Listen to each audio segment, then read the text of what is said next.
Miss Fannie's Hat, written by Jan Karen, illustrated by Tony Goff.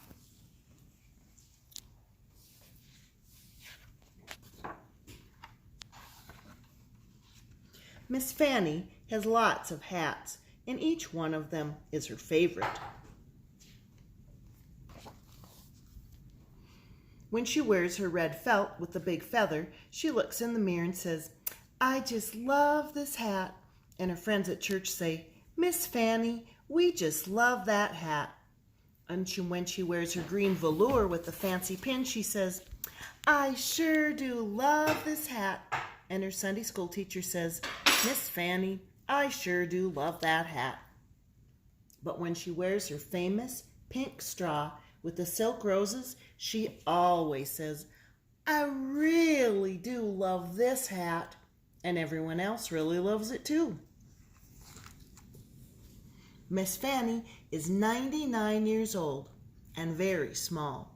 In fact, she's grown to be about the same size she was when she was a little girl. Miss Fannie and her daughter, Miss Wanda, live together. Miss Wanda makes breakfast every morning. "Oh, don't make me much breakfast," says Miss Fannie, sitting on the sofa in her robe. Miss Wanda tries to mind because Miss Fannie is her mama, but she forgets and brings her a piece of sausage, buttered toast with jelly, a scrambled egg, and a cup of herb tea. "Oh my, that's way too much," Miss Fannie always says, but then she goes ahead and eats it all up.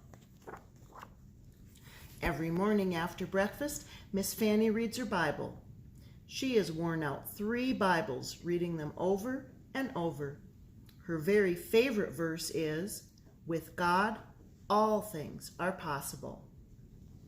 Every Saturday, Miss Wanda washes Miss Fannie's hair.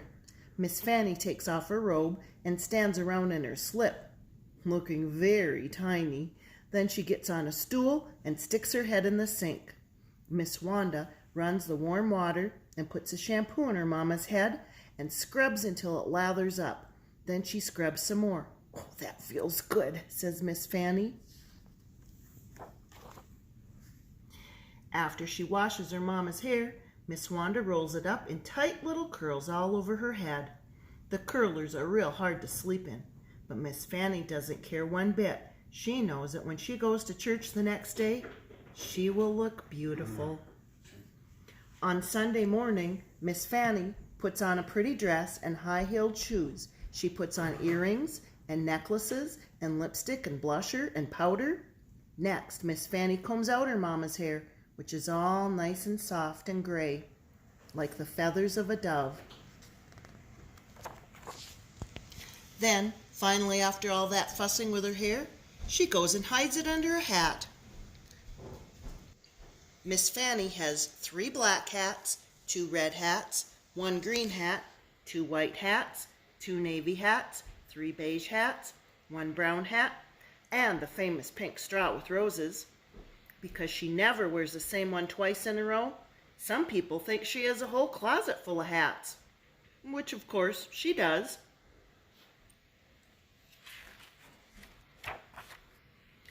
One Sunday, Miss Fannie's handsome young preacher came up to her and said, "Miss Fannie, would you kindly give us one of your beautiful hats? It will go in the auction to fix up the church in time for Easter." That same day, Miss Wanda helped her mama get out her hats and put them on the bed and the dressing table. Then Miss Fannie closed her bedroom door. "Lord," she said aloud, "I'd appreciate if you'd help me make the very best choice." She always talked to the Lord as if he were right there.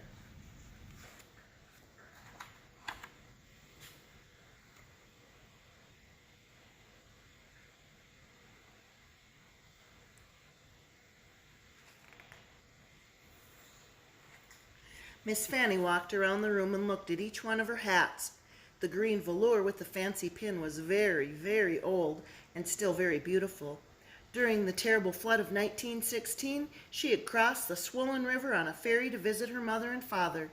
As she stood on the railing, holding onto her beautiful hat, a house had floated by, almost close enough to touch.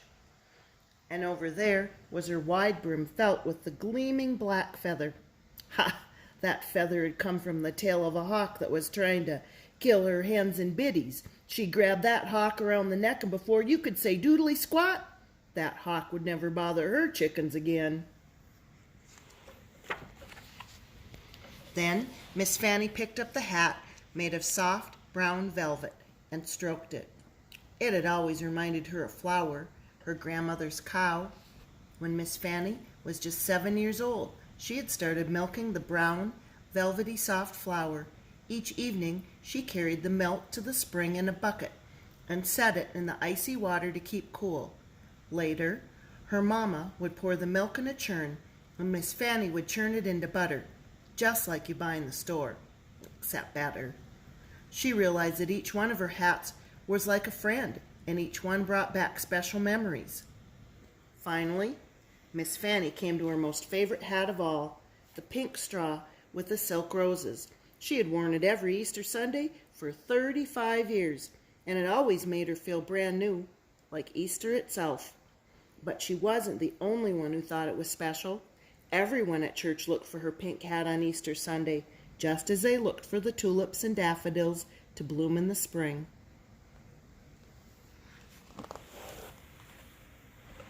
Miss Fannie took the pink straw out of its round box and put it on, even though she was wearing her oldest house dress with the torn pocket. She looked in the mirror and sighed. Now, in her heart, she did not want to give her hat away. Not at all. She took a deep breath and repeated her favorite Bible verse. Do you remember what it was? With God, all things are possible. As she placed the hat back in its round box, she said, "You know, the hat really could raise a lot of money." As she put the lid on the box, she said, "Maybe it could help fix her old pipe organ." And as she tied the string around the lid, she said, "Why, it could probably mend the crack in the church bell, or put on a whole new roof." Suddenly, she discovered she was very, very excited. At the church auction, the handsome young preacher held on to the pink hat with roses and looked around.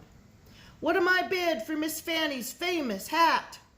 The bidding took off lickety-split. At last, here was something more exciting to bid on than a set of kitchen canisters or an umbrella stand. Bang went the gavel. "Sold to the lady in the front row." The lady in the front row gave the preacher a check and seemed very, very pleased with herself. "That's a lot of money," exclaimed Miss Wanda, who was impressed. Miss Fannie clapped her hands. It was enough to really get things fixed up around here. She knew that she would not miss her favorite hat one bit. But she did wonder which hat she would wear on Easter morning. On Easter Sunday, Miss Fannie got up very early. She sat on the side of her bed and took the curlers out of her hair. Although she thought and thought, she didn't have the slightest idea which hat she would wear. Her red felt with the big feather was too hot. The green velour with the fancy pin was too wintry. And there was just no use to even think about the pink straw, which, of course, would have been just right. When it was time to leave for church, Miss Fannie looked beautiful. She was wearing her best dress, which was the color of pale green apples. She was also wearing her best jewelry, her best gloves, and a white corsage. "It's time to go," said Miss Fannie, picking up her cane and taking Miss Wanda's arm.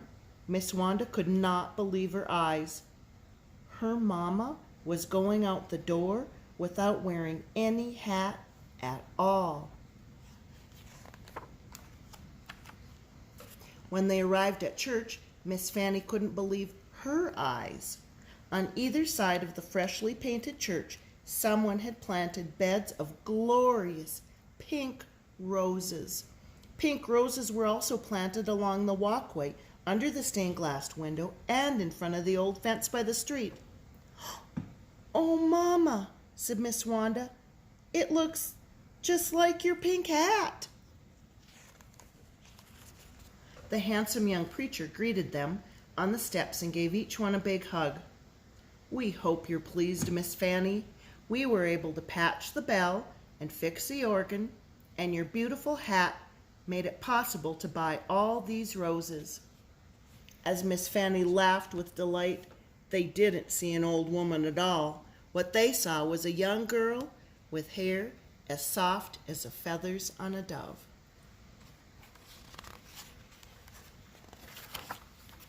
And now when people pass the little white church, they think they're seeing a garden of dazzling pink roses. But what they're really seeing is Miss Fannie's hat. And it will always, always be her favorite.